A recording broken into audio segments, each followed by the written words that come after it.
Managing Director at Beacon Security and Intelligence Limited, and he joins me live from Kano in Nigeria. Welcome to you, Kabir. I was just looking at some of the numbers that have been reported in terms of deaths in the country between 2023 2024, and they vary wildly, but they vary from tens of thousands up to government statistics claiming that it's in the hundreds of thousands. And what information do you have, and what is fueling such intensive violence? Okay, with regards to this specific incident, there has been progress. There was a time when, on a daily basis, these types of attack on forward operating bases were being recorded. But recently, there has been significant reduction. With regards to your question on what is fueling the violence, it's governance, malgovernance. The needs of basic communities have not been met. And so terrorist groups have capitalized on that. They've recruited, they've gained foothold. But like I mentioned just a few seconds ago, significant progress has been made in reducing their capacity to carry out this type of attacks. But as you know, where terrorist violence thrives, they do take advantage of opportunities to attack from time to time. And this is what we're seeing in Borno State.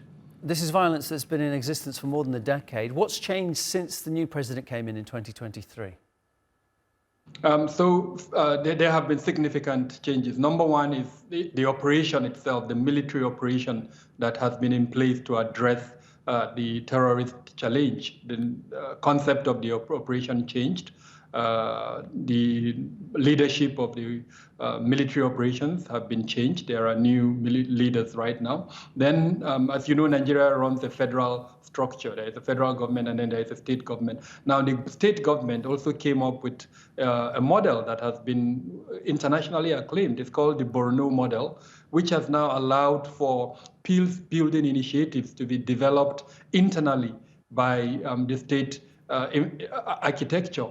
And that has allowed for the, as it were, several, about 120,000 plus members of this group have turned in and surrendered. And a new group called the Multinational Joint Task Force, a local vigilante group also, has emerged, supporting the military in this regard. So these are some of the recent progress that has led to a reduction in the terrorist challenge.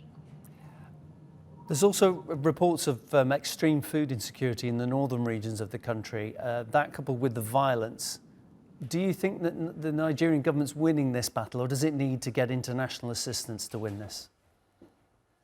I think overall, Nigeria has done quite well in containing the threat. If you compare what is happening in Nigeria to other countries like Niger, Chad, and Mali, the ability of the Nigerian state to withstand and contain the threat is significant. But having said that, it is an international issue.